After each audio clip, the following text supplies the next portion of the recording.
আসসালামু আলাইকুম। সুপ্রিয় এইচএসসি ২৬ ব্যাচের শিক্ষার্থীরা, আপনাদের সবাইকে আমাদের আজকের প্রি অ্যাডমিশন ব্যাচের ফ্রি ক্লাসে সবাইকে স্বাগত জানাচ্ছি। আমাদের গত ২ দিন আগ থেকে আপনাদের এই প্রি অ্যাডমিশন ব্যাচের জার্নিটা শুরু হয়েছে।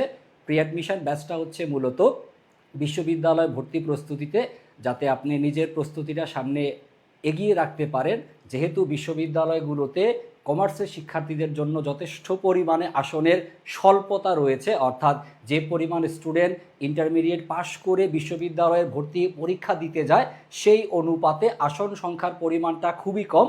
আর এই কম আসন সংখ্যার মধ্যে যদি আপনি আপনার নিজের কাঙ্ক্ষিত আসনটি কাঙ্ক্ষিত বিশ্ববিদ্যালয়ে কাঙ্ক্ষিত সাবজেক্টে পেতে চান, তার জন্যই হচ্ছে এই আমাদের আগাম প্রস্তুতি, যার নাম হচ্ছে প্রি অ্যাডমিশন কোর্স। আর এই প্রি অ্যাডমিশন কোর্সের ডিজাইনটা আমরা এরকমভাবে করার চেষ্টা করেছি যাতে আপনার এইচএসসির বোর্ড ফাইনাল পরীক্ষা এবং বিশ্ববিদ্যালয়ের ভর্তি প্রস্তুতি দুইটা একই সাথে যেন হয়ে যায়। তো আজকের এই ফ্রি ক্লাসে যারা যারা এখন পর্যন্ত জয়েন করতে পেরেছেন তাদের সবাইকে ওয়েলকাম জানাচ্ছি এবং সবার নিকট একটাই অনুরোধ জানাবো যে প্রত্যেকেই যার যার কমপক্ষে একজন বা দুইজন ফ্রেন্ডদেরকে একটু মেনশন করে দেই যারা আপনাদের সাথে বিশ্ববিদ্যালয়ের ভর্তি পরীক্ষার প্রস্তুতিটা হয়তোবা নিবে, এবং প্রত্যেকে যার যার ফেসবুকে টাইমলাইনে এই ক্লাসটা শেয়ার করে রাখি যাতে আপনি পরবর্তীতে এই ক্লাসটা আরও একবার দেখে নিজের প্রস্তুতি যেন শানিত করে নিতে পারেন। যারা যারা জয়েন করতে পেরেছেন সবাই একটু যার যার প্রোফাইলে শেয়ারটা ডান লিখে আমাদেরকে একটু কমেন্টে জানান, এবং ঠিকমতো আমাদেরকে সবাই শুনতে পাচ্ছেন কি না, দেখতে পাচ্ছেন কি না, এইটা অবশ্যই একটু জানাবেন। আজকের এই ক্লাসে আমরা যা শিখতে যাচ্ছি সেটা হচ্ছে প্রথমত আমরা যেহেতু বিশ্ববিদ্যালয় ভর্তি পরীক্ষার প্রস্তুতি নিব, কমার্সের স্টুডেন্ট, তো বিশ্ববিদ্যালয় ভর্তি পরীক্ষার প্রস্তুতি নিতে হলে আপনাকে অবশ্যই বিগত বছরের প্রশ্ন সম্পর্কে একটা পূর্ণাঙ্গ ধারণা আপনার থাকা উচিত। তো আজকের ক্লাসে আমরা হচ্ছে কমার্সের স্টুডেন্টদের জন্য বিশ্ববিদ্যালয় ভর্তি পরীক্ষার সবচাইতে গুরুত্বপূর্ণ সাবজেক্ট সেটা হচ্ছে অ্যাকাউন্টিং।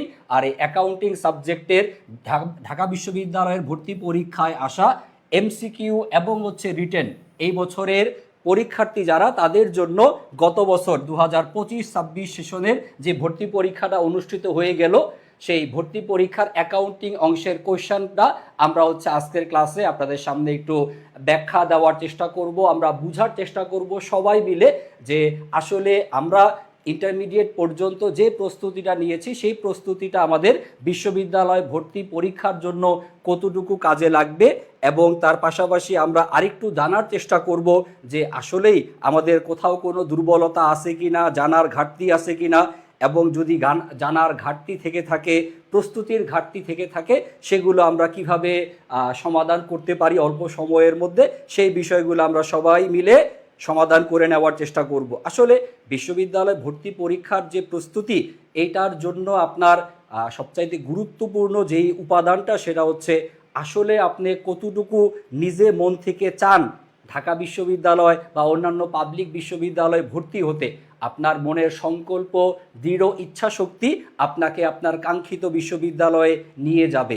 তো এই কাঙ্ক্ষিত বিশ্ববিদ্যালয়ে যাওয়ার জন্য যদি আপনি মানসিকভাবে রেডি হয়ে থাকেন, তার জন্য যদি প্রস্তুতি নেওয়ার আগ্রহ আপনার থাকে, তাহলে এই ক্লাসটা আপনার জন্য বেশ উপকারী হবে বলে আমি আশা করি বা ধারণা করি। ওকে, আসেন সময় নষ্ট না করে সব যদি ঠিকঠাক থেকে থাকে আমরা আমাদের ক্লাসের আলোচনায় চলে যেতে চাই।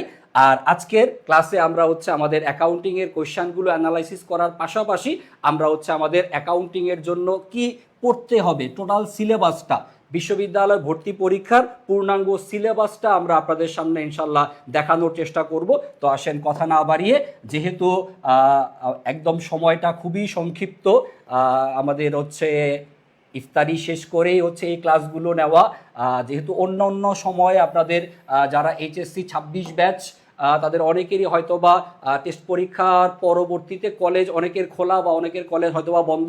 তো যেহেতু দিনের বেলাতে আমরা আপনাদেরকে অ্যাভেলেবেল ফ্রি পাচ্ছি না, তো সন্ধ্যার সময়টাতে এই ক্লাসটা নেওয়া লাগতেছে। আমি চেষ্টা করব 8টা বাজার আগেই ইনশাল্লাহ এই ক্লাসটা শেষ করে দিতে। সো যারা যারা জয়েন করছি শুরু থেকে শেষ পর্যন্ত থাকার আগ্রহ নিয়ে, মানসিকতা নিয়েই আমরা ক্লাসটা শুরু করে দিতে চাই। আমাদের সামনে রয়েছে এই বছরের ঢাকা বিশ্ববিদ্যালয়ের ভর্তি পরীক্ষায় আসা হিসাব বিজ্ঞান প্রশ্নের এমসিকিউ অংশের 2টা প্রশ্ন আমাদের সবার সামনে আছে। আসেন আমরা চেষ্টা করে দেখি এই প্রশ্নগুলো আমরা সমাধান করতে পারি কিনা।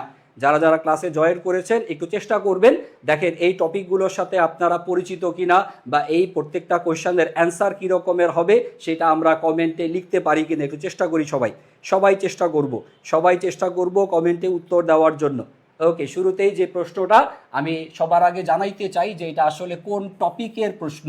টপিক সিলেকশন করাটা খুবই ইম্পর্টেন্ট। টপিক সিলেকশন করলে আপনি জেনে যাবেন যে এই প্রশ্নটা অ্যাকাউন্টিং ফার্স্ট পেপার থেকে আসছে না সেকেন্ড পেপার থেকে আসছে, সেকেন্ড পেপার বা ফার্স্ট পেপারের কোন অধ্যায় থেকে আসছে সেগুলো আপনারা খুব ভালো মতোই আশা করি বুঝে দিতে পারবেন। দেখেন প্রশ্ন হচ্ছে কোন নীতির অধীনে মালিকের ব্যক্তিগত লেনদেন আর হচ্ছে ব্যবসায়িক লেনদেন, মালিকের ব্যক্তিগত লেনদেন আর হচ্ছে ব্যবসায়িক লেনদেন এই দুটার মধ্যে পৃথকীকরণ করা হয়, আলাদা করা হয়। অর্থাৎ মালিকের লেনদেন আর হচ্ছে ব্যবসায়ের লেনদেনকে আপনি এক মনে করতে পারবেন না, দুটাকে আলাদা করতে হবে, পৃথক হিসেবে গণ্য করতে হবে হিসাব বিজ্ঞানের কোন নীতি অনুযায়ী, এটা হচ্ছে প্রশ্ন। সো প্রশ্ন দেখেই আমরা বুঝে ফেলতে পারতেছি এটা হচ্ছে আমাদের হিসাব বিজ্ঞানের নীতিমালা, এই টপিক থেকে আসা প্রশ্ন। হিসাব বিজ্ঞান নীতিমালা এটা হচ্ছে আমাদের অ্যাকাউন্টিং ফার্স্ট পেপারের একটা অধ্যায়। অ্যাকাউন্টিং ফার্স্ট পেপারের থেকে এই প্রশ্নটা আসছে, হিসাব বিজ্ঞানের নীতিমালা টপিক থেকে প্রত্যেক বছরই বিশ্ববিদ্যালয়ের ভর্তি পরীক্ষায় প্রশ্ন আসে। সো নীতিমালা টপিকটা থিওরিটিক্যাল হওয়ার কারণে আমরা অনেকেই হয়তো বা ইন্টারমিডিয়েট লাইফে এই টপিকটা পড়ে আসি না, কিন্তু অ্যাডমিশন টেস্টে যখন আমি আসি তখন অ্যাডমিশন টেস্টে এসে বড় সড়ো একটা ধাক্কা খেতে হয়, কারণ অ্যাডমিশন টেস্টের বিশ্ববিদ্যালয়ের ভর্তি পরীক্ষাতে অ্যাকাউন্টিংয়ের প্রশ্নে খুব বড় বড় ম্যাথ, সৃজনশীলের মতো বড় ম্যাথ 10 নম্বরের ম্যাথ আসে না, এখানে আসে হচ্ছে এমসিকিউ, এখানে আসে হচ্ছে রিটেন, যার প্রত্যেকটার জন্য 1 নাম্বার করে বরাদ্দ। সো 1 নাম্বারের জন্য আপনাকে হচ্ছে থিওরিটিক্যাল বিষয়গুলো যেমন জানতে হবে, তার পাশাপাশি অঙ্ক যেগুলো থাকবে সেগুলোর খুঁটিনাটি কনসেপ্টগুলো যদি আপনার জানা থাকে, ক্লিয়ার থাকে, তাহলে আপনি খুব সহজেই প্রশ্নগুলো উত্তর করে ফেলতে পারবেন। ওকে, আসেন দেখি এই কোয়েশ্চেনটার অ্যান্সার কি হওয়া উচিত। তাহলে মালিকের লেনদেন আর হচ্ছে ব্যবসায়ের লেনদেন এই দুটাকে আমরা কি মনে করব, আলাদা মনে করব, দুটাকে এক মনে করা যাবে না। এটা হচ্ছে হিসাব বিজ্ঞানের ব্যবসায়ের সত্তা নীতি অনুযায়ী। সঠিক উত্তর হবে অপশন নাম্বার এ। এটার অন্য নাম আমরা বলতে পারি হচ্ছে ব্যবসায় সত্তা ধারণা। ব্যবসায় সত্তা ধারণা এটা হতে পারে হচ্ছে কোয়েশ্চেনটার অ্যান্সার। ব্যবসায় সত্তা ধারণা, ব্যবসায় সত্তা ধারণা, ব্যবসায় সত্তা নীতি, অথবা এর অন্য সহজ নাম আমরা মনে রাখতে পারি ব্যবসায় সত্তা নীতি। ব্যবসায় সত্তা নীতি, তাহলে ব্যবসায়ের সত্তা নীতি অনুযায়ী মালিকের কার্যক্রম এবং ব্যবসায়ের কার্যক্রমকে এক মনে করা যাবে না, দুটাকে কি মনে করতে হবে, আলাদা মনে করতে হবে, এক মনে করা যাবে না, আলাদা হিসেবে বিবেচনা করতে হবে ব্যবসায়ের সত্তা নীতি অনুযায়ী। আসেন দেখি পরবর্তী যে প্রশ্ন, যে নাম্বার 2 নাম্বার প্রশ্নের মধ্যে উল্লেখ করে দেওয়া আছে। 2 নাম্বার প্রশ্নে দেখেন কোনটি প্রতি হিসাবের উদাহরণ নয়, এটা হচ্ছে প্রশ্ন। প্রতি হিসাব বলতে হচ্ছে বিপরীত হিসাবকে নির্দেশ করছে। প্রতি হিসাব বা বিপরীত হিসাব একই জিনিস, যার ইংরেজি নাম হচ্ছে কন্ট্রা অ্যাকাউন্ট। কন্ট্রা অ্যাকাউন্ট বলা হয় ইংরেজিতে, তবে কন্ট্রা অ্যাকাউন্ট বলে অনেকে আবার আমরা নগদান বইতে যে কন্ট্রা এন্ট্রি লিপিবদ্ধ করি ওইটাকে কিন্তু মনে করবেন না, এটা কোন অবস্থাতেই কন্ট্রা এন্ট্রির সাথে সম্পর্কিত না। এটা হচ্ছে কন্ট্রা হিসাব, বিপরীত হিসাব। এটা হিসাব বিজ্ঞানের ফার্স্ট পেপারের টপিক, এবং ফার্স্ট পেপারের প্রথম যেই চ্যাপ্টারটা, অ্যাকাউন্টিং ফার্স্ট পেপারের প্রথম যেই চ্যাপ্টার আপনার, সেই প্রথম অধ্যায় থেকে আসা প্রশ্ন। হিসাব বিজ্ঞান পরিচিতি অংশের মধ্যে আমরা হচ্ছে বিভিন্ন ধরনের হিসাব শিখে আসি, সম্পত্তি হিসাব, দায় হিসাব, তারপর হচ্ছে মালিকানা সত্ত্ব হিসাব, আয় হিসাব, ব্যয় হিসাব। এই প্রত্যেকটা হিসাব, আধুনিক হিসাব বিজ্ঞানে হিসাবকে যে 5 ভাগে ভাগ করা হচ্ছে, সেই প্রত্যেকটা হিসাবের এক একটা করে বিপরীত বা প্রতি হিসাব আছে। তো প্রশ্নটা হচ্ছে নিচের কোনটি প্রতি হিসাব নয়। আসেন আমরা অপশনগুলো একটু বোঝার চেষ্টা করি। এ নাম্বার অপশনে যেটা বলা আছে পুঞ্জীভূত অবচয়। আমরা আর্থিক অবস্থার বিবরণীতে দালান কোঠা, আসবাবপত্র, যন্ত্রপাতি, স্থায়ী সম্পত্তি থেকে এই পুঞ্জীভূত অবচয়ের টাকাগুলোকে বিয়োগ করি বা বাদ দেই, তাই পুঞ্জীভূত অবচয়কে বলা হবে বিপরীত সম্পত্তি হিসাব। এটাকে আমরা বিপরীত সম্পত্তি হিসাব বলবো, এ নাম্বার অপশনটা। তারপরে বি নাম্বার অপশনে যেটা বলা আছে উত্তোলন, উত্তোলনের টাকাকে বিয়োগ করতে হয়, বাদ দিতে হয় কোন জায়গা থেকে, মূলধন থেকে। যেহেতু উত্তোলন মূলধন থেকে বাদ যায়, তাই এটাকে বলা হবে বিপরীত মালিকানা সত্ত্ব হিসাব। বিপরীত মালিকানা সত্ত্ব হিসাব বলা হবে কাকে? উত্তোলনকে। আর বিক্রয় ফেরতের টাকা কোন জায়গা থেকে বাদ যায়? বিক্রয় ফেরতের টাকা বা বিক্রয় বাট্টার টাকা বাদ যায় হচ্ছে বিক্রয় থেকে। আর যেহেতু বিক্রয় হচ্ছে একটা আয়বাচক হিসাব, তাই এটাকে আমরা বলবো বিপরীত আয় হিসাব। বিপরীত আয় হিসাব বলা হবে হচ্ছে কোনটাকে? বিক্রয় ফেরতকে। তাহলে বিক্রয় ফেরত বা বিক্রয় বাট্টা এই দুটাকে আমরা বলবো বিপরীত আয় হিসাব। তাহলে যেটা বিপরীত হিসাব নয়, অর্থাৎ আমাদের এই আলোচ্য প্রশ্নের যেটা সঠিক উত্তর সেটা হচ্ছে অপশন নাম্বার সি, অনুপার্জিত আয়। তাহলে স্যার অনুপার্জিত আয় এটা কোন ধরনের হিসাব? অনুপার্জিত আয় আমরা জানি সবাই, অনুপার্জিত আয় এটাকে বলা হবে হচ্ছে একটা চলতি দায়বাচক হিসাব। তাহলে সঠিক উত্তর হবে হচ্ছে অপশন নাম্বার সি। দেখেন তাহলে এই কোশ্চেনটার অ্যান্সার যদি আপনাকে পারতে হয়, তাহলে আপনাকে যেই জিনিসটা জানতে হবে, ফুল আলোচনা বেসিক কনসেপ্ট যা আপনার থাকতে হবে, বিপরীত হিসাব কতগুলো আছে, কন্ট্রা অ্যাকাউন্ট কতগুলো, সবগুলোর নাম যদি আপনি একটু মনে রাখতে পারেন, মুখস্থ করতে পারেন, তাহলে এই কোশ্চেনটা খুব সহজেই পরীক্ষার হলে অ্যান্সার করে আসা সম্ভব। আমি একবার বলছি, জাস্ট আমার কথাগুলো একটু মনোযোগ দিয়ে শোনেন। বুঝার দরকার নাই, বুঝার জন্য যথেষ্ট পরিমাণ সময় আছে, কারণ আপনার এইচএসসি 26 ব্যাচ অ্যাডমিশন টেস্ট পরীক্ষা আপনাদের জন্য 2026-এর একদম শেষের দিকে নভেম্বর ডিসেম্বর মাসে হওয়ার সম্ভাবনা আছে। সো যেহেতু এখন মাত্র ফেব্রুয়ারি মাস চলতেছে, টেস্ট পরীক্ষা শেষ, টেস্টের পরে আপনি এখন ফর্ম ফিল আপ করবেন, তারপরে টেস্টের পরে আপনি হচ্ছে বোর্ড ফাইনালের প্রিপারেশন নেবেন, বোর্ড ফাইনাল পরীক্ষা দিবেন, তারপরে গিয়ে আপনি হচ্ছে এই বিষয়গুলো শেখা শুরু করবেন। তাই এখন থেকে সব বুঝার দরকার নাই, জাস্ট শুনে রাখেন, যাতে পরবর্তীতে যখন আপনি পড়তে বসবেন নতুন যাতে আপনার কাছে না মনে হয়। তাহলে দেখেন প্রথমে বিপরীত সম্পত্তি হিসাব। বিপরীত সম্পত্তি হিসাবগুলো হচ্ছে পুঞ্জীভূত অবচয়, পুঞ্জীভূত অবলোপন, পুঞ্জীভূত অবক্ষয় বা শূন্যীকরণ। তারপরে দেনাদার থেকে প্রাপ্য হিসাব থেকে আমরা যেটা বাদ দেই, কি বাদ দেই? কুঋণ সঞ্চিতি বাদ দেই, আমরা দেনাদারের বাট্টা সঞ্চিতি বাদ দেই। তাহলে কুঋণ সঞ্চিতি, দেনাদারের বাট্টা সঞ্চিতি এগুলোকেও বিপরীত সম্পত্তি হিসাব বলা হবে। তারপর বিপরীত দায় হিসাব হচ্ছে দুইটা, একটা হচ্ছে ঋণপত্র বা বন্ডের অবহার, আরেকটা হচ্ছে পাওনাদারের বাট্টা সঞ্চিতি। বিপরীত মালিকানা সত্ত্ব হিসাব এখানে আমরা দেখছি, বিপরীত মালিকানা সত্ত্ব হিসাব কোনটা? উত্তোলন। উত্তোলন ছাড়াও আরো দুইটা নাম আছে, উত্তোলন ছাড়াও আরো দুইটা নাম, একটা হচ্ছে লভ্যাংশ, আরেকটাকে বলা হয় হচ্ছে ট্রেজারি স্টক। লভ্যাংশ আর হচ্ছে ট্রেজারি স্টক এই দুইটাকেও বিপরীত মালিকানা সত্ত্ব হিসাব বলা হয়ে থাকে। তারপর বিপরীত আয় হিসাব তো আমরা দেখলাম, বিক্রয় ফেরত, বিক্রয় বাট্টা। তাহলে বিপরীত আয় হিসাব যেহেতু আমি জানি, বিপরীত ব্যয় হিসাব আমার জন্য মোটেও কঠিন কিছু না। বিপরীত ব্যয় হিসাব হবে কোনটা? ক্রয় ফেরত আর হচ্ছে ক্রয় বাট্টা। সো এইভাবে যদি আপনি একটু শিখে রাখতে পারেন, সো এই টাইপের প্রশ্ন খুব ইজিলি আশা করি আপনারা সমাধান করে ফেলতে পারবেন। সো নতুন কিছু কি মনে হচ্ছে? যা শিখতেছেন আপনারা এগুলো নতুন কিছু না, বাট এইভাবে এই ধরনে আপনি শিখে আসেন নাই ইন্টারমিডিয়েটে। সো ইন্টারমিডিয়েটের পাশাপাশি আপনি অ্যাডমিশন টেস্টে যদি নিজেকে এগিয়ে রাখতে চান, তাহলে অবশ্যই আপনাকে এই ধরনের প্রশ্নগুলো বিশ্লেষণ করতে পারতে হবে। এই ধরনের প্রশ্নগুলো সম্পর্কে আপনার পূর্ণাঙ্গ ধারণা থাকাটা জরুরি। আর আপনার বিশ্ববিদ্যালয় ভর্তি পরীক্ষার প্রস্তুতিতে যাতে আপনি নিজেকে এগিয়ে রাখতে পারেন অন্য সবার চেয়ে, তার জন্যই বিজনেস স্টাডিজ স্টুডেন্টদের জন্য আমাদের এডুকেশনের আয়োজনটা হচ্ছে প্রি অ্যাডমিশন কোর্স। আর এই প্রি অ্যাডমিশন কোর্সের মধ্যে আমরা আপনার জন্য যা যা আয়োজন রাখছি সেটা যদি আমরা এক নজরে একটু দেখে নিতে চাই, যে আসলে আমরা এই প্রি অ্যাডমিশন ব্যাচে পাবোটা কি। প্রি অ্যাডমিশন ব্যাচে আপনি যা পেতে চলছেন খেয়াল করে দেখেন। আপনার যদি লক্ষ্য হয়ে থাকে ঢাকা বিশ্ববিদ্যালয়ের এফবিএস, এফবিএস মানে কি স্যার? এফবিএস মানে হচ্ছে ফ্যাকাল্টি অফ বিজনেস স্টাডিজ, যেটা হচ্ছে ঢাকা বিশ্ববিদ্যালয়ের কমার্স ফ্যাকাল্টি বলি আমরা, ফ্যাকাল্টি অফ বিজনেস স্টাডিজ, যেখানে আপনি হচ্ছে finance, accounting, marketing, management, MIS, THM, international business, এই ধরনের সাবজেক্টগুলোতে বিবিএ পড়ার সুযোগ পাবেন। মোট 9টা ফ্যাকাল্টি, বিজনেস ফ্যাকাল্টিতে মোট 9টা সাবজেক্টে আপনি হচ্ছে বিবিএ করার সুযোগ পাচ্ছেন।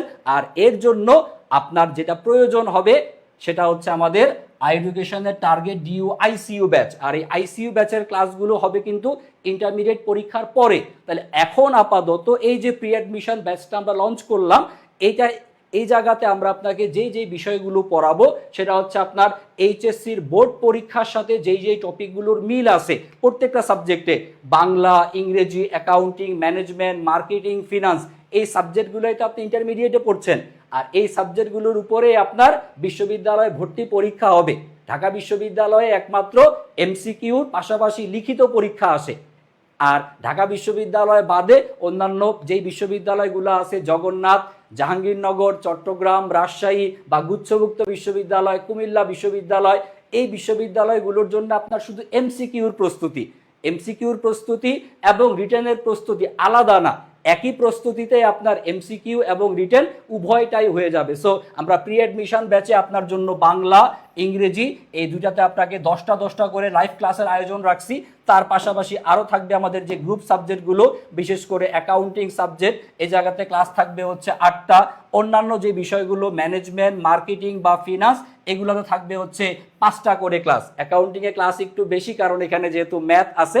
আর মনে রাখতে হবে মার্কেটিং এবং ফিনান্স এই দুটার মধ্যে যে কোনো একটা বিষয় আপনাকে বিশ্ববিদ্যালয় ভর্তি পরীক্ষার হলে অ্যান্সার করতে হবে। দুইটা থেকে প্রশ্ন আসবে না, হয় মার্কেটিং অ্যান্সার করব বা ফিনান্স অ্যান্সার করব। যার কাছে যেটা সহজ মনে হয় সে এই দুটার মধ্যে যে কোনো একটা আপনি অ্যান্সার করবেন। সো এই যে মোট 43টা লাইভ ক্লাস আপনার থাকবে, এই 43টা লাইভ ক্লাসের মাধ্যমে আপনার বিশ্ববিদ্যালয় ভর্তি প্রস্তুতির অলমোস্ট 40 থেকে 45% ইনশাল্লাহ প্রি অ্যাডমিশন ব্যাচে হয়ে যাবে। আর বাকি যে 50 বা 55% থাকবে সেটা আমাদের ডিইউ, টার্গেট, আইসিইউ ব্যাচে গিয়ে অনেকগুলো ক্লাস, এমসিকিউর ক্লাস, রিটেনের class, revision class, final suggestion class, পরীক্ষার আগের রাতের ম্যারাথন ক্লাস, অসংখ্য ক্লাসের মাধ্যমে ইনশাল্লাহ আমরা আমাদের এই প্রস্তুতিটা সম্পন্ন করতে পারবো, যাতে আমাদের প্রত্যেকেরই যার যে বিশ্ববিদ্যালয় টার্গেট সেখানে আমাদের একটা সিট যেন হয়ে যায়। আর আপনাদের এই প্রস্তুতিগুলোকে নেওয়ার জন্য খুব সুন্দর মতো যাতে আপনার প্রস্তুতিটা আপনি গুছিয়ে নিতে পারেন, তার জন্য আমাদের রয়েছে দেশের সেরা একটা শিক্ষক প্যানেল। এবং এখানে যাদের ছবি আপনি দেখতে পাচ্ছেন তাদের সবাই হচ্ছে ঢাকা বিশ্ববিদ্যালয়ের স্টুডেন্ট, রানিং স্টুডেন্ট আছেন, প্রাক্তন স্টুডেন্ট আছেন। কারণ একজন ঢাবিয়ানি জানেন কিভাবে ঢাকা বিশ্ববিদ্যালয়কে ক্র্যাক করতে হয়। একজন ঢাবিয়ানি আপনার ঢাকা বিশ্ববিদ্যালয়ের জন্য যে প্রস্তুতি নেওয়ার দরকার উনি যেভাবে নিয়ে সফল হয়েছেন, তিনি আপনাকে দিতে পারবেন সেই রকমের সফল হওয়ার একটা সঠিক বুদ্ধি, পরামর্শ এবং গাইডলাইন। আর এই সব কিছুর একটা পূর্ণাঙ্গ প্যাকেজ আপনি পেয়ে যাচ্ছেন মাত্র এখন ৩,৯৯৯ টাকায়। এবং এর মধ্যে আপনার জন্য আমাদের প্রত্যেকটা সাবজেক্টের জন্য আলাদা আলাদা লেকচার শিট প্রিন্টেড কপি আছে, যেটা আমরা হচ্ছে কুরিয়ার করে আপনাকে পাঠিয়ে দিব।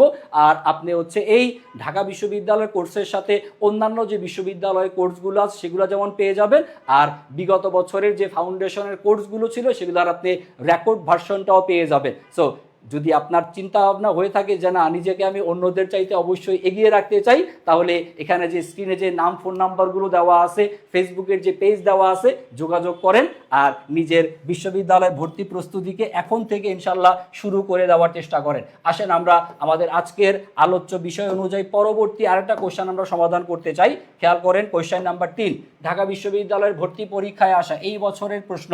কোশ্চেন নাম্বার 3 নাম্বার যে প্রশ্ন, এটা হচ্ছে আমাদের অ্যাকাউন্টিং ফার্স্ট পেপারের টপিক। এবং অ্যাকাউন্টিং ফার্স্ট পেপারের কোন টপিক? এটা হচ্ছে একতরফা দাখিলা পদ্ধতি, অধ্যায় নাম্বার 10। একতরফা দাখিলা পদ্ধতি, এটা হচ্ছে অধ্যায় নাম্বার 10, 10ম অধ্যায়। আমি কি ঠিক বললাম কিনা? ঠিক বললাম কিনা? ওকে, 10ম অধ্যায়ের এখানে হচ্ছে আপনার সারা বছরে কত টাকা লাভ হয়েছে সেই লাভের পরিমাণটা নির্ণয় করতে বলা হয়েছে। আর লাভের পরিমাণ নির্ণয় করার জন্য আমরা যে কাজটা করব সেটা হচ্ছে আমাদের এই যে সমাপনী মূলধনের পরিমাণ কত, 70,000 টাকা। এই সমাপনী মূলধনের সাথে আমরা হচ্ছে উত্তোলনের পরিমাণ যে 10,000 টাকা, এই টাকাটাকে যোগ করে দিব। সমাপনী মূলধন আর উত্তোলন এই দুইটা যোগ করলে কত আসে? 70 আর 10 যোগফল কত হলো? 80,000 টাকা। আর এই টাকাটা থেকে আমরা হচ্ছে আমাদের প্রশ্নে আরো দুইটা ইনফরমেশন দেওয়া আছে, খেয়াল করবেন। প্রারম্ভিক মূলধনের পরিমাণ দেওয়া আছে কত? 50,000 টাকা। অতিরিক্ত মূলধন কি আছে? এই যে অতিরিক্ত মূলধন কত? 5,000 টাকা। এই প্রারম্ভিক এবং অতিরিক্ত মূলধন, প্রারম্ভিক মূলধন 50,000 যোগ অতিরিক্ত মূলধন হচ্ছে 5,000, দুইটার যোগফল কত? 55,000 টাকা। সো আমরা এই সমাপনী এবং উত্তোলনের যোগফল থেকে প্রারম্ভিক এবং অতিরিক্তের যোগফলকে বিয়োগ করে দিব, তাহলে চলে আসবে আমাদের মুনাফা বা লাভের পরিমাণ। দেখি তো এটা বিয়োগ করে কত টাকা হয়। ৮০,০০০ থেকে যদি আমরা ৫৫,০০০ টাকা বিয়োগ করি, ক্যালকুলেটর ব্যবহার করা যাবে না স্যার, মুখে মুখে যোগ বিয়োগ করতে হবে। ঢাকা বিশ্ববিদ্যালয় বা অন্য যে কোনো বিশ্ববিদ্যালয়ের ভর্তি পরীক্ষার হলে ক্যালকুলেটর ব্যবহার করা যায় না। সো অ্যাকাউন্টিং সাবজেক্টটা আপনার কাছে হাতে ক্যালকুলেটর থাকলে যতটা সহজ, অ্যাকাউন্টিংয়ের ম্যাথ করা ক্যালকুলেটর ছাড়া একটু ডিফিকাল্ট। তবে যোগ বিয়োগ আমরা যেহেতু ছোটোবেলায় শিখে আসছিলাম, আশা করি যোগ বিয়োগ আমরা মনে হয় করতে পারবো। দেখেন এখানে 3টা শূন্য বসায় দিলাম, 5 আর 10, বিয়োগফল হিসেবে নামবে কত 5, হাতে কত রইল 1, 5 আর 1 6, 6, 8-এর জন্য প্রয়োজন কত 2, 25,000। স্যার এই নর্মাল যোগ বিয়োগগুলো আপনারা সবাই জানেন এবং পারেন, বাট ক্যালকুলেটারে করতে করতে আপনি ক্যালকুলেটারের উপর নির্ভরশীল হয়ে গেছেন। ক্যালকুলেটর নির্ভরশীলতা বাদ দিয়ে আপনাকে মুখে মুখে যোগ বিয়োগ প্র্যাকটিস করতে হবে। তাহলে লাভের পরিমাণ পেয়ে গেলাম কত 25,000 টাকা। দেখেন বুঝতে পারছি কিনা প্রশ্ন, বুঝতে পারছি কিনা? এরকমের প্রশ্ন নর্মাল যোগ বিয়োগ আমরা চেষ্টা করলেই পারবো। আসেন পরবর্তী প্রশ্নে যাই। পরবর্তী প্রশ্ন কোয়েশ্চেন নাম্বার 4 নাম্বার যে প্রশ্ন, এইখানে খেয়াল করে দেখেন বলে দেওয়া আছে যদি 10,000 টাকার যন্ত্রপাতি ক্রয়কে 10,000 টাকা মূল্যে আপনি একটা যন্ত্রপাতি ক্রয় করছেন। আমরা জানি যে যন্ত্রপাতি ক্রয় করলে এটাকে আমরা কি করব, যন্ত্রপাতি নামক সম্পত্তি হিসাবে লিপিবদ্ধ করব, তাই কি না? যন্ত্রপাতি নামক সম্পত্তি হিসাবে লিপিবদ্ধ করব। তো এইটাকে যন্ত্রপাতি নামক সম্পত্তি হিসাবে লিপিবদ্ধ না করে এখানে একটা ভুল করা হয়েছে। ভুলটা হচ্ছে এটাকে মেরামত খরচ হিসাবে হিসাবভুক্ত করা হয়েছে। এইটাকে মেরামত এই হিসাবে আপনি লিপিবদ্ধ করলেন, মেরামত হিসাবে লিপিবদ্ধ করলেন। মেরামত কোন ধরনের হিসাব? মেরামত হচ্ছে ব্যয় বা খরচ বাচক হিসাব, এটাকে আপনি খরচ হিসাবে লিপিবদ্ধ করলেন। তো এই যে ভুলটা আপনি করলেন, এই ভুলের প্রভাবটা কি, এই প্রভাব আমাদেরকে বের করতে বলা হয়েছে। সো শুরুতেই জেনে নেই যে এটা কোন টপিকের প্রশ্ন। কেউ কি বলতে পারবো কোন টপিকের প্রশ্ন?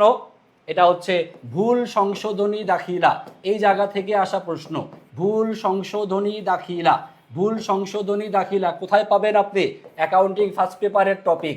খেয়াল করে দেখেন অ্যাকাউন্টিং ফার্স্ট পেপারের টপিক থেকে প্রশ্নের সংখ্যাগুলো অনেক অনেক বেশি আসতেছে। 4 নাম্বার প্রশ্ন সবগুলাই অ্যাকাউন্টিং ফার্স্ট পেপারে। তো এখানে যে ভুলটা করলাম আমরা, ভুলটা কি? আমরা কি সম্পত্তিকে আমরা লিখি নাই, সম্পত্তি আমরা লিপিবদ্ধ করি নাই। সম্পত্তি লিপিবদ্ধ না করার কারণে সম্পত্তির পরিমাণকে কি করা হবে? কম দেখানো হবে। সম্পত্তির পরিমাণকে দেখানো হবে কম। আর এই যে মেরামত খরচ হিসাবে লিপিবদ্ধ করার যে ভুল, এই ভুলের কারণে এই ব্যয় বা খরচের পরিমাণ কি দেখাবে? ব্যয় বা খরচের পরিমাণ দেখাবে হচ্ছে বেশি। ব্যয় বা খরচ দেখানো হবে হচ্ছে বেশি। আর ব্যয় বা খরচের পরিমাণ যদি বেশি হয়, স্যার খরচের পরিমাণ যদি বেশি হয়, খরচ যদি বেশি হয়, তাহলে মুনাফা বা লাভের পরিমাণ কি হবে? মুনাফা বা লাভের পরিমাণ, আপনার খরচের পরিমাণ বেশি হয়ে গেছে। খরচ বেশি হলে মুনাফা বা লাভের পরিমাণ কি হবে? অবশ্যই কমে যাবে। খরচ মুনাফাকে কমিয়ে দেয়, আর আয়ের পরিমাণ আয় মুনাফাকে বাড়িয়ে দেয়। তো এখানে যেহেতু মেরামত নামক ব্যয় হিসাবকে বেশি লেখা হয়েছে, এর ফলে আমাদের মুনাফা বা লাভের পরিমাণটা হবে হচ্ছে কম। সো আমাদের উত্তর করার জন্য প্রযোজ্য যে অপশনগুলো আমাদের হাতের কাছে আছে, যদি আপনি খেয়াল করে দেখেন প্রভাবগুলো কি? প্রভাব হচ্ছে সম্পত্তির পরিমাণ কি দেখাবে? কম দেখাবে। ব্যয় বা খরচের পরিমাণ কি দেখাবে? অধিক বা বেশি দেখাবে। অপরদিকে মুনাফা বা লাভের পরিমাণ কি দেখাবে? কম দেখাবে। এই হচ্ছে আমাদের অ্যান্সারগুলো। দেখি কোনটা আমাদের এর সাথে মিলে, অপশনগুলো খেয়াল করি। এ নাম্বার অপশন, সম্পত্তি অতি মূল্যায়িত হবে। অতি মূল্যায়িত মানে হচ্ছে বেশি, সম্পত্তির পরিমাণ অতি মূল্যায়িত নয়, সম্পত্তির পরিমাণ কি হবে? কম দেখানো হবে। সেই অতি মূল্যায়িত না বলে সম্পত্তি কম দেখানো হবে। তারপরে ব্যয় অবমূল্যায়িত, অবমূল্যায়িত হওয়া মানে হচ্ছে কম দেখানো, ব্যয়ের পরিমাণ কম হচ্ছে না, ব্যয়ের পরিমাণ কি হবে? ব্যয়ের পরিমাণটা হবে হচ্ছে বেশি। আর বলে দেওয়া আছে মুনাফা অবমূল্যায়িত হবে, মুনাফা বা লাভের পরিমাণ অবমূল্যায়িত বা কম দেখাবে।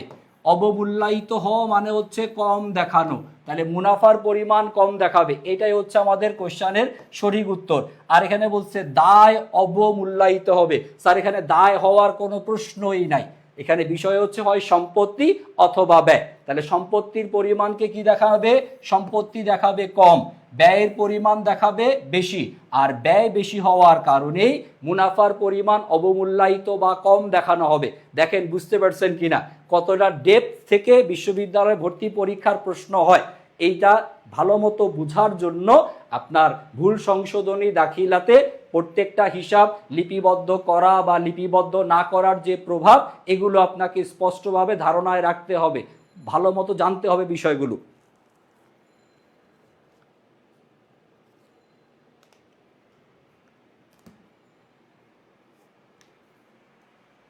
আশা করি ক্লিয়ার এই প্রশ্নটা। কারো কোনো কোয়েশ্চান থাকলে একটু লিখে জানাবেন কষ্ট করে, কেউ কোথাও না বুঝতে পারলে সেটা জানাবেন। আমি অবশ্য কমেন্টগুলো ঠিকঠাক মতো এখানে দেখতে পাচ্ছি না, আমার এখানে শো করছে না, তারপর আমি চেষ্টা করে দেখি, যদি কারো কোনো কোয়েশ্চান থাকে আমাকে লিখে জানাবেন, আমি ক্লাসের ফাঁকে সময় করে আপনার উত্তরটা দিয়ে দেওয়ার চেষ্টা করব। ওকে, আসেন সামনে এগিয়ে যাই, আমাদের যেহেতু সময় খুবই কম, শেষ তো করতে হবে, ইউনিভার্সিটি পরীক্ষার মোট 20টা কোয়েশ্চান সমাধান করতে হবে আমাদের। এমসিকিউতে কোশ্চান থাকবে হচ্ছে 12টা, আর আমাদের রিটেন অংশে কোশ্চান থাকবে হচ্ছে 8টা। আসেন কোশ্চেন নাম্বার 5 সমাধান করি আমরা। কোশ্চেন নাম্বার 5 দেখেন, 5 নাম্বার প্রশ্নে বলে দেওয়া আছে হচ্ছে বিক্রিত পণ্যের ব্যয় যার পরিমাণ 75,000 টাকা, তারপরে হচ্ছে উৎপাদিত পণ্যের ব্যয় এর পরিমাণ হচ্ছে 45,000 টাকা, আর এখানে দেওয়া আছে আপনার বছরের শেষের সমাপনী মজুদ পণ্য যার পরিমাণ হচ্ছে 12,000 টাকা। প্রশ্নে আপনাকে প্রারম্ভিক মজুদ পণ্য এর পরিমাণটা কত এটা নির্ণয় করতে বলা আছে। সো এই কোশ্চেনটা আপনি বলতে পারেন যে স্যার উৎপাদন ব্যয় থেকে আসছে, হ্যাঁ ঠিক আছে, উৎপাদন ব্যয়ের সাথে এটার একটা ভালো সম্পর্ক আছে, এটা উৎপাদন ব্যয় টপিকেরই হয়তোবা প্রশ্ন, এটা আপনি অ্যাকাউন্টিং সেকেন্ড পেপারে উৎপাদন ব্যয় যখন করেন, উৎপাদন ব্যয় এরকমের যোগ বিয়োগ আপনাকে তো করতেই হয়। তো আসেন এখান থেকে প্রারম্ভিক মজুদ পণ্য বের করব কিভাবে, কোনটা কোনটা যোগ বিয়োগ হবে, এখানে একটা দফা যোগ হবে আর একটা দফা বিয়োগ হবে, মনোযোগ দিয়ে খেয়াল করেন। আপনার বিক্রিত পণ্যের ব্যয় যে 75,000 টাকা, এর সাথে সমাপনী মজুদ পণ্য যে 12,000 টাকা, এই দুইটাকে আমরা করে দিব কি, এই দুইটাকে করে দিব হচ্ছে যোগ। তাহলে আমাদের বিক্রিত পণ্যের ব্যয়ের পরিমাণ 75 আর সমাপনী মজুদ পণ্য হচ্ছে 12,000 টাকা, এই দুটাকে আমরা যোগ করি, আসে কত, এখানে 7 আর 8 87,000 টাকা। এখান থেকে আমাদের উৎপাদিত পণ্যের যে ব্যয়টা দেওয়া আছে কত, 45,000 টাকা। উৎপাদিত পণ্যের ব্যয় 45,000 টাকাকে যদি আমরা বিয়োগ করে দেই, তাহলেই আমরা পেয়ে যাব আমাদের বছরের শুরুতে প্রারম্ভিক মজুদ পণ্য এর পরিমাণ কত ছিল। একটু দেখেন, নিজেরা যোগ বিয়োগ করার চেষ্টা করেন, দেখি পারি কিনা আমরা, দেখি আমরা যোগ বিয়োগ মিলাইতে পারি কিনা।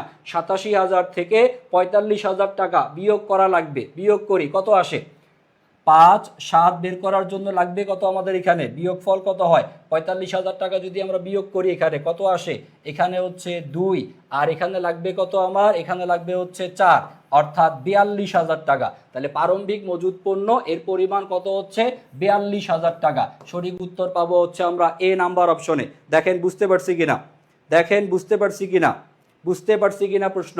ওকে, আচ্ছা আসেন পরবর্তী প্রশ্নে যাই। সিম্পল যোগ বিয়োগ, সিম্পল যোগ বিয়োগ করলেই আপনি এই প্রশ্ন খুব ইজিলি সমাধান করে ফেলতে পারবেন। ওকে, যারা এইচএসসি 26 ব্যাচ আছেন তাদের জন্য বলতে চাই যে এইচএসসি 26 ব্যাচ আপনার অ্যাডমিশনের প্রস্তুতির পাশাপাশি আপনি চাইলে আমাদের আই এডুকেশনের পেজ থেকে অনেকগুলো ফ্রি এক্সামের ব্যবস্থা রাখা হয়েছে। আপনাদের কমার্সের যতগুলো সাবজেক্ট, গ্রুপ সাবজেক্ট এবং আপনাদের বাংলা, ইংরেজি, আইসিটি সবগুলো সাবজেক্টের জন্য প্রায় হচ্ছে অসংখ্য, প্রায় 100-র উপরে এমসিকিউ প্রশ্ন, 100-র উপরে এমসিকিউ পরীক্ষা দেওয়ার আয়োজন আছে আমাদের এই এক্সাম ব্যাচ।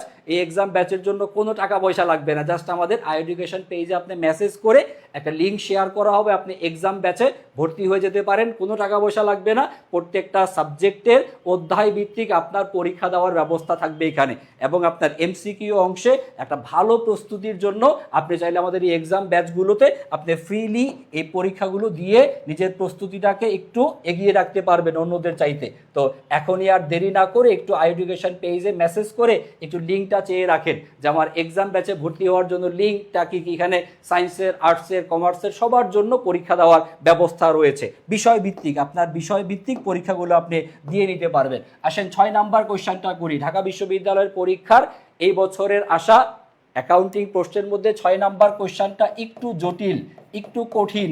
সাধারণত এই টপিকের প্রশ্ন খুব একটা বেশি আসে না পরীক্ষাতে। আর এই প্রশ্নটা যারা এই বছরে অ্যাডমিশন টেস্ট দিছে, আপনাদের বড় ভাইয়ারা, বড় আপুরা এইচএসসি 25 ব্যাচের, তাদের কাছে জিজ্ঞাসা করে দেখতে পারেন যে এই ব্যবসায় ঋণের শর্ত, এই যে অঙ্কটা আসছিল পরীক্ষায়, কতজন পরীক্ষার হলে মিলাইতে পারছে? সংখ্যাটা খুব বেশি না। আসেন এই কোশ্চেনটা সমাধান করতে চাই আমরা। বি কোম্পানি 3000 টাকা মূল্যের পণ্য ক্রয় করছে, যেখানে একটা ক্রেডিট শর্ত, ক্রেডিট শর্ত মানে হচ্ছে ধারে বা বাকিতে পণ্য ক্রয় বিক্রয়ের শর্ত। ধারে বা বাকিতে আপনি যখন পণ্য ক্রয় অথবা বিক্রয় করবেন, সে ক্রয় বিক্রয়ের সময় কিছু শর্ত ব্যবহার করা হয়, যেই শর্তের মাধ্যমে আপনি আপনার পাওনা টাকা কবে নাগাদ আদায় করবেন বা কবে আপনাকে টাকা পরিশোধ করতে হবে। যদি আপনি বাট্টা পেতে চান, যদি আপনি বাট্টা পেতে চান, ছাড় পেতে চান, তাহলে আপনাকে কত দিনের মধ্যে পরিশোধ করতে হবে টাকা, এইটা বুঝার জন্য এই শর্তগুলো ব্যবহার করা হয়। তো এখানে শর্ত বলে দেওয়া আছে 1/10 আর বলা আছে n/30। এর মানেটা কি?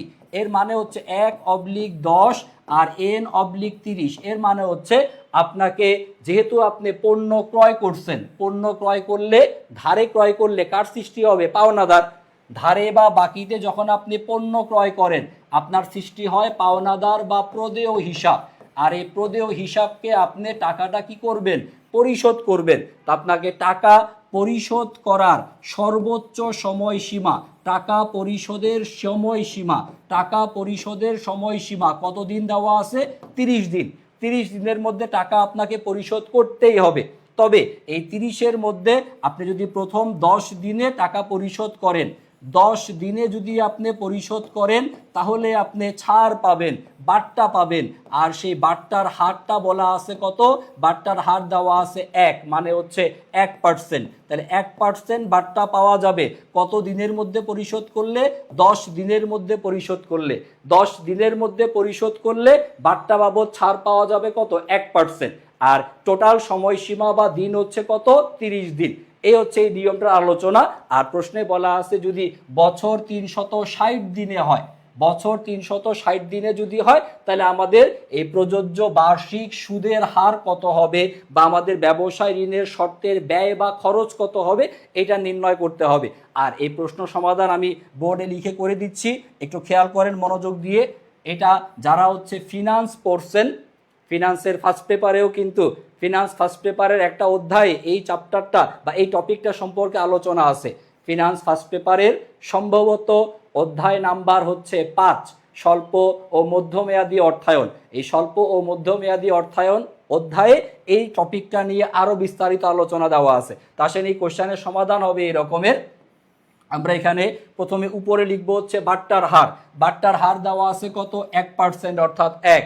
আর ডিভাইডেড বাই নিচে, ডিভাইডেড বাই নিচে লিখতে হবে হচ্ছে আপনার সূত্রে ধরবেন হচ্ছে 100%-এর 100 মাইনাস মাইনাস মাইনাস, এখান থেকে আপনি বাদ দিবেন। কি বাদ দিবেন? বাদ দিবেন হচ্ছে এখান থেকে 100 থেকে বাদ দিব হচ্ছে আমাদের বাট্টার হার। বাট্টার হার ছিল কত? এখানে 1%, অর্থাৎ 1। তারপরে গুণ চিহ্ন দিয়ে উপরে লিখবো আমাদের বছরের মোট দিন সংখ্যা। বছরের দিন সংখ্যা 360, প্রশ্নেই বলে দেওয়া আছে 360। আর নিচে লিখতে হবে টাকা পরিশোধের সময়সীমা 30, এখান থেকে বাদ যাবে বাট্টার সময়সীমা কত? 10 দিন। 30 মাইনাস হচ্ছে 10। সো এই ক্যালকুলেশনটুকু যদি আপনি করতে পারেন, তাহলে আপনার কোশ্চেনের সঠিক উত্তর চলে আসবে। এইটা একটু প্রয়োজন বোধে খাতায় লিখে চেষ্টা করে দেখবেন। সঠিক উত্তরটা হবে 18.18%, 18.18%। আর এই ধরনের ক্যালকুলেটর ছাড়া কিভাবে করতে হয়, সেগুলো ইনশাল্লাহ আমাদের প্রি অ্যাডমিশন ব্যাচের যেই পেইড ক্লাস আপনাদের হবে, সেখানে আমরা আপনাদেরকে বিস্তারিত শেখাবো।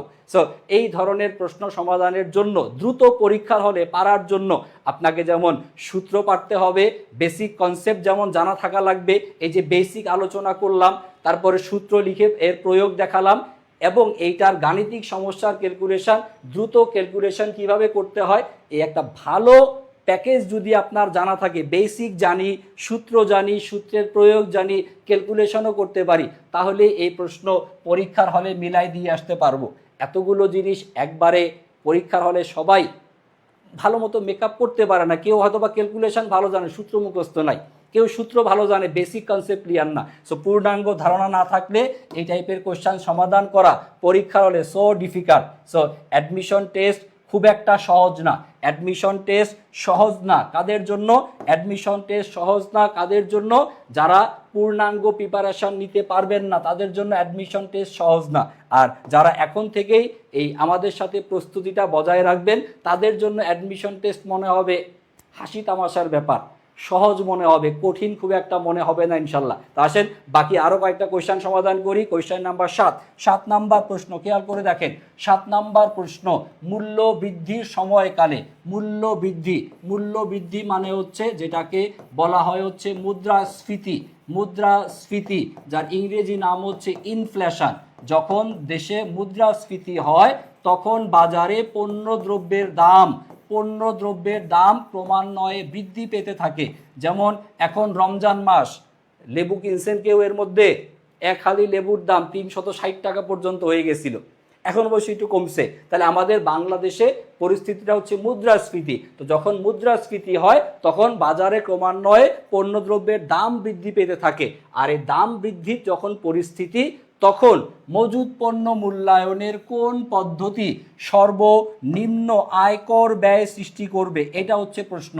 সর্বনিম্ন আয়কর ব্যয় সৃষ্টি করবে, অর্থাৎ আপনার করের পরিমাণ কম দেখাবে।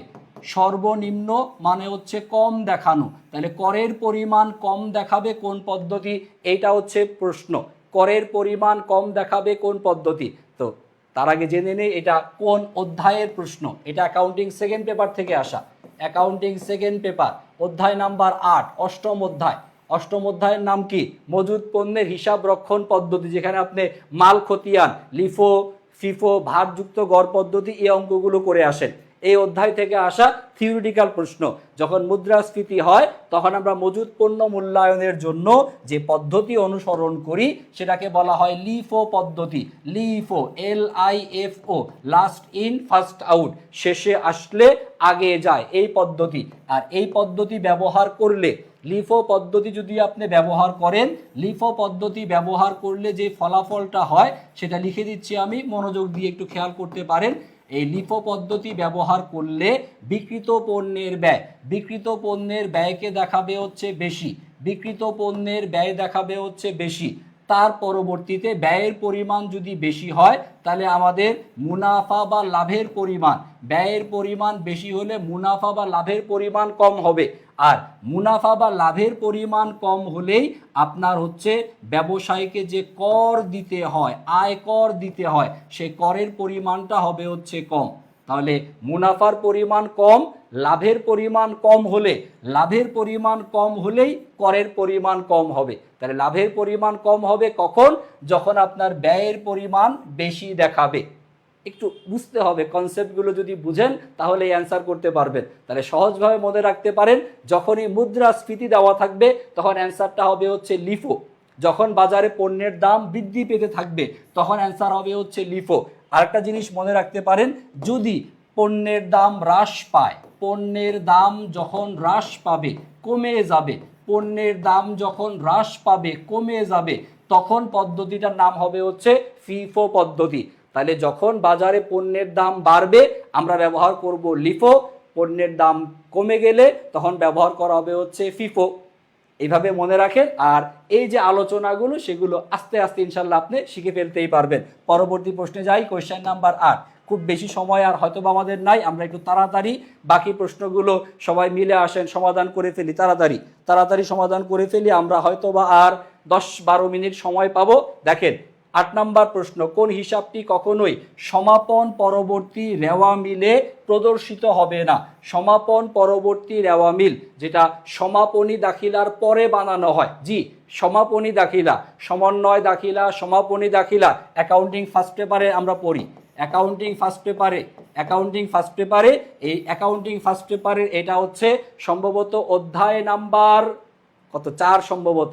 আচ্ছা, তো এই সমাপন পরবর্তী রেওয়া মিলে কাকে দেখানো হয়? সমাপন পরবর্তী রেওয়া মিলে দেখানো হয় সম্পত্তি হিসাবকে, সমাপন পরবর্তী রেওয়া মিলে দায় হিসাবকে দেখানো হয়, সমাপন পরবর্তী রেওয়া মিলে মালিকানা সত্ত্ব হিসাবকে দেখানো হয়। মনে রাখবেন, সমাপন পরবর্তী রেওয়া মিলে কখনোই আয় হিসাব, ব্যয় হিসাব, তারপর হচ্ছে উত্তোলন হিসাব, এই হিসাবগুলোকে দেখানো হবে না।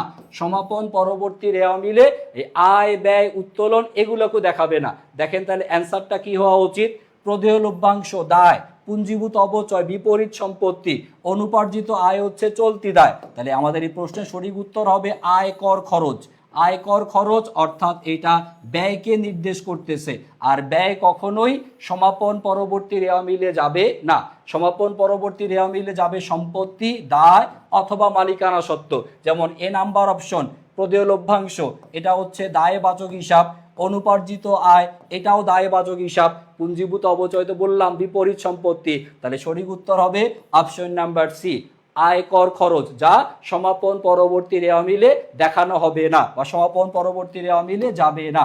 আসেন দেখি পরবর্তী আলোচনাতে যাই। পরবর্তী আলোচনা কোয়েশ্চেন নাম্বার 9 নাম্বার প্রশ্নটা, এইটা একটু সাইজে বড় সম্ভবত।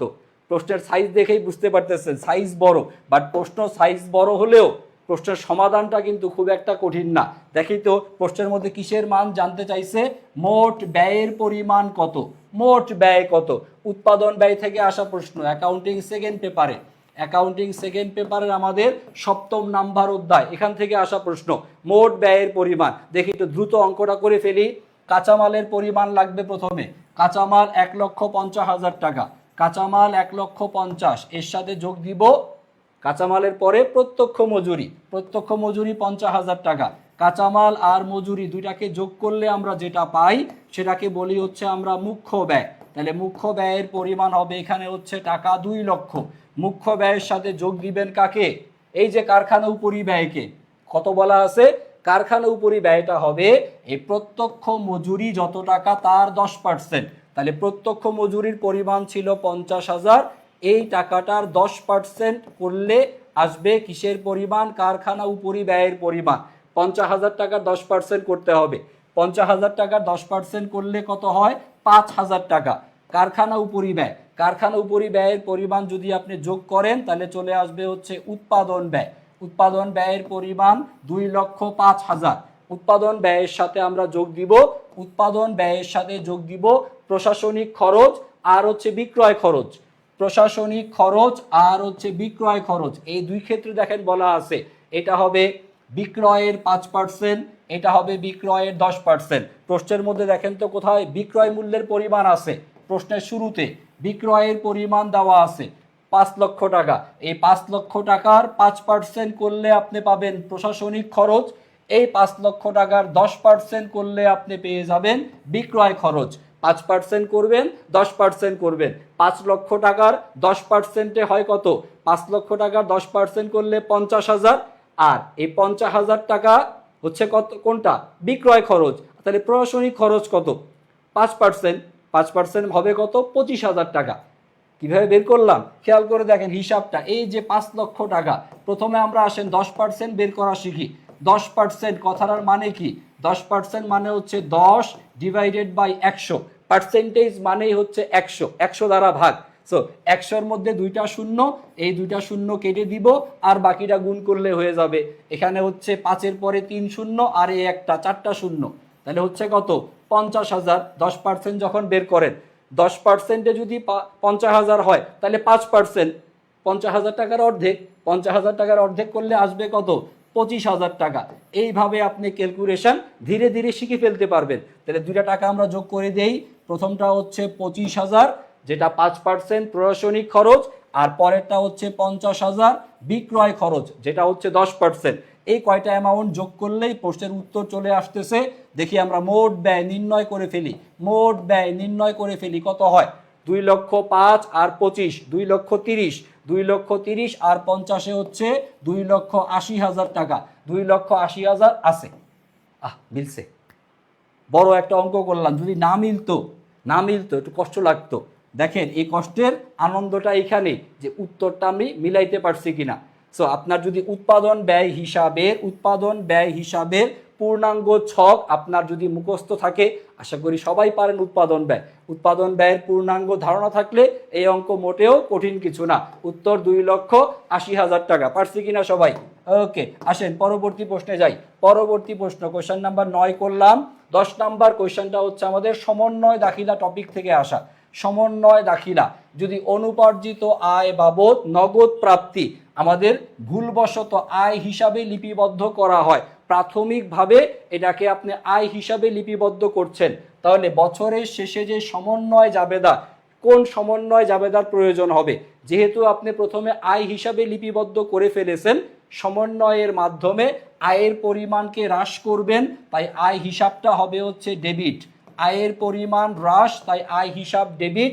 আর অনুপার্জিত আয় নামক দায় হিসাবকে বৃদ্ধি করব, দায় বৃদ্ধি করার জন্য অনুপার্জিত আয় হিসাবকে করতে হবে ক্রেডিট। সঠিক উত্তর হচ্ছে অপশন নাম্বার সি, সমন্বয় জাবেদা। অ্যাকাউন্টিং ফার্স্ট পেপার থেকে আসা টপিক, অ্যাকাউন্টিং ফার্স্ট পেপারের টপিক, অ্যাকাউন্টিং ফার্স্ট পেপারে সমন্বয় দাখিলা, এটার পূর্ণাঙ্গ কনসেপ্ট আপনার থাকতে হবে পুরোপুরি ক্লিয়ার। অনুপার্জিত আয়, অগ্রপ্রদত্ত ব্যয়, বকেয়া আয়, বকেয়া ব্যয়, এই সবগুলো ভালো মতো পারলে অ্যান্সার করা সম্ভব। আসেন পরবর্তী আর 2টা কোশ্চেন করে আমরা ক্লাস শেষ করব। একদম এন্ডিং মোমেন্টে আমরা আসি, যেহেতু নামাজের অলমোস্ট অনেকের সময় হয়ে গেছে, অনেক জায়গাতে আজানও দিয়ে ফেলছে অলরেডি, আমরা খুব বেশি আর সময় পাবো না। আর 1 মিনিট আমাদের এইচএসসি 26 ব্যাচ যারা আছেন তাদের জন্য এখন যেহেতু টেস্ট পরীক্ষা শেষ, এখন আপনার লাগবে টেস্ট পেপার সমাধান করা। আর আপনার টেস্ট পেপার সমাধান করার জন্য আমাদের এই টেস্ট পেপারের সলিউশন ব্যাচ এবং হচ্ছে ফাইনাল রিভিশন এবং টেস্ট পেপার সলিউশন ব্যাচে আমাদের কমার্সের গ্রুপ সাবজেক্ট এবং বাংলা, ইংরেজি, আইসিটি এই সবগুলো সাবজেক্ট মিলে আমাদের হচ্ছে ক্লাসের সংখ্যা প্রায় 200-র কাছাকাছি।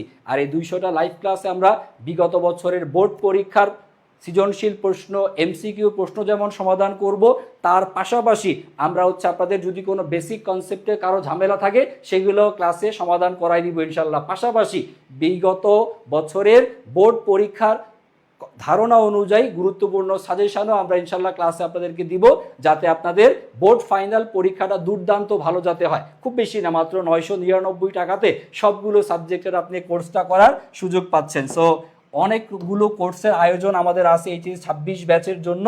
এইচএসসি 26 ব্যাচ এর জন্য এতগুলো আয়োজনের উদ্দেশ্য একটাই, সেটা হচ্ছে এখন আর হয়তোবা লেখাপড়া না করে পার পেয়ে যাওয়ার সুযোগ নাই, লেখাপড়া আপনাকে করতেই হবে।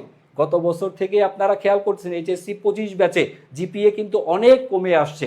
সো এইচএসসি 26 ব্যাচ ফুল সিলেবাসের আপনারা পরীক্ষা দিবেন, আপনার বোর্ড ফাইনালে ভালো করতে হবে, অ্যাডমিশন টেস্টে ভালো করতে হবে। সত্যিকার অর্থে ভালো করার জন্য জাস্ট পড়ার টেবিলে বসেন নিয়মিত, আর এডুকেশনের সাথে থাকেন, ইনশাল্লাহ আপনার পূর্ণাঙ্গ প্রস্তুতি হয়ে যাবে। 11 নম্বর কোশ্চেন সমাধান করি সবাই। এটা অনুপাত টপিক থেকে আসা প্রশ্ন।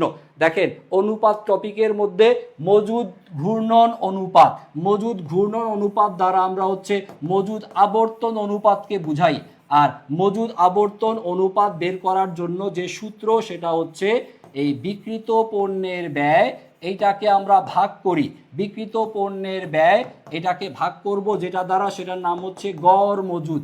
বিক্রিত পণ্যের ব্যয়কে গড় মজুদ দ্বারা ভাগ করলে মজুদ আবর্তন কতবার বা কত গুণ, এইটা আমাদের উত্তর হিসেবে চলে আসে, কতবার বা কত গুণ হবে। দেখেন প্রশ্নে বলা আছে মজুদ ঘূর্ণন বা আবর্তনের অনুপাত কত, 6 গুণ। 6 গুণ মানে হচ্ছে 6 বার মজুদ পণ্য আবর্তিত হবে। আর প্রশ্নে দেওয়া আছে গড় মজুদের পরিমাণ হচ্ছে 20,000 টাকা, গড় মজুদের পরিমাণ 20,000 টাকা, কিন্তু প্রশ্নে এই বিক্রিত পণ্যের ব্যয়টা দেওয়া নাই। বিক্রিত পণ্যের ব্যয় কত টাকা হবে এইটা বের করতে হবে। এটা ক্লাস 1-2 এর বাচ্চাও পারবে, সূত্র যদি আপনার জানা থাকে। কত টাকাকে 20,000 টাকা দিয়ে ভাগ করলে ভাগফল 6 বার হয় বা 6 গুণ হয়, এটা বের করার জন্য জাস্ট এই দুটাকে আপনি গুণ করে দেন, 6 আর 20,000 গুণ করেন, তাহলেই তো চলে আসবে। 6 আর 20,000 গুণ করলে কত হয়, 1,20,000 টাকা। 1,20,000 টাকাকে 20,000 টাকা দিয়ে ভাগ করলে ভাগফল কত হবে, 6 গুণ বা 6 বার, তাহলে বিক্রিত পণ্যের ব্যয় অ্যান্সার হবে 1,20,000 টাকা। 1,20,000। জাস্ট সূত্রগুলো যদি আপনার অনুপাতের জানা থাকে ইজিলি মিলায় ফেলা সম্ভব, মোটেও কঠিন কিছু না। আশা করি ক্লিয়ার। লাস্ট আরেকটা কোশ্চেন করে আমরা ক্লাস শেষ করব। আর এই যে ক্লাসের যে পিডিএফটা, এই টোটাল পিডিএফটা আমাদের আইএডুকেশনের পেজে দেওয়া থাকবে। আপনারা হচ্ছে যাদের যাদের প্রয়োজন মনে হয় যে না আমাদের এই ঢাকা বিশ্ববিদ্যালয়ের বিগত বছরের কোশ্চেনের এই পিডিএফটা আমাদের দরকার, তারা হচ্ছে আমাদের আইএডুকেশন পেজে মেসেজ করলে হচ্ছে আমাদের কাস্টমার সাপোর্টের ভাইয়ারা আপনাকে এগুলো শেয়ার করে দিবেন। আর আমাদের পেইড ব্যাচের যারা আছেন, বিশেষ করে এইচএসসি 26-এর পেইড ব্যাচ কামব্যাক 1 কামব্যাক 2, তারা হচ্ছে এগুলো আপনাদের পিডিএফ এর গুগল ড্রাইভে ইনশাল্লাহ পেয়ে যাবেন। আসেন শেষ করি কোশ্চেন নাম্বার 12 নম্বর কোশ্চেন করে আমরা ক্লাস শেষ করব। আমাদের এই প্রি অ্যাডমিশন ব্যাচের ক্লাসগুলো জাস্ট আপনাদেরকে প্রশ্নগুলো সম্পর্কে একটা ধারণা দেওয়া, বিগত বছরের প্রশ্ন কী রকমের আসছে, আপনার টপিকগুলো কি কি পড়তে হবে কি কি, আর পূর্ণাঙ্গ বিস্তারিত আলোচনা ইনশাল্লাহ ক্লাসের মধ্যেই পাবেন। এটা কোন টপিকের প্রশ্ন? অংশীদারি কারবার। অংশীদারি কারবার accounting second paper. Accounting second পেপারের এটা হচ্ছে দ্বিতীয় অধ্যায় থেকে আসা প্রশ্ন। দ্বিতীয় অধ্যায়ের প্রশ্ন, অংশীদারি কারবারে এ আর বি দুইজন, তারা 3 আর হচ্ছে 2 এই অনুপাতে তারা মুনাফা বা লাভ ক্ষতি বন্টন করে নেয়। তাহলে মুনাফা বা লাভ ক্ষতি এর 5 ভাগের মধ্যে 3 ভাগ অংশ হচ্ছে এ নিবে, আর 5 ভাগের মধ্যে 2 ভাগ অংশ হচ্ছে বি নেওয়ার কথা, তাই তো? মোট মুনাফা দেওয়া আছে 1 লক্ষ টাকা। এ তার বেতন বাবদ সে হচ্ছে 10,000 টাকা পেয়ে যাবে, আর এ এর বেতন পরবর্তী মানে এর বেতন বাদ দেওয়ার পর, আচ্ছা আসেন আমরা এর বেতনটা বাদ দিয়ে দেই। 1 লক্ষ টাকা থেকে আমরা এ যে বেতনটা পাচ্ছে সেটা বাদ দেই। এ বেতন পাবে হচ্ছে 10,000 টাকা, এটা বিয়োগ করলে অবশিষ্ট থাকে কত? 90,000। এই 90,000 টাকা এর 10% বি পাবে কি হিসেবে? বোনাস হিসেবে। তাহলে আসেন এখান থেকে বি তার বোনাস কত পাবে সেটা আমরা বের করি। বি বোনাস পাবে হচ্ছে 10%। 90,000 টাকা 10% করলে থাকে 9,000। 9,000 টাকা যদি আপনি বিয়োগ করেন তাহলে আপনার বন্টনযোগ্য মুনাফা হয় 81,000 টাকা। আর এই বন্টনযোগ্য মুনাফাটা আপনি হচ্ছে একটু আগে যে অনুপাতটা পড়লাম আমরা, সেই অনুপাত অনুযায়ী এটাকে বন্টন বা ভাগ করে দিবেন। তাহলে আমরা বের করি এ তার মুনাফার অংশ বাবদ কত পায়, আর হচ্ছে বি তার মুনাফার অংশ বাবদ কত পায়। এ এর কত আসে, বি এর কত আসে, জাস্ট অনুপাত অনুযায়ী এই 81,000 টাকাকে ভাগ করতে হবে। 81,000 টাকা এর 5 ভাগের মধ্যে 3 ভাগ এর জন্য, 81,000 টাকা এর 5 ভাগের মধ্যে 2 ভাগ অংশ হচ্ছে বি এর জন্য। হিসাব সহজ। তা আমরা কি দুটাই করব?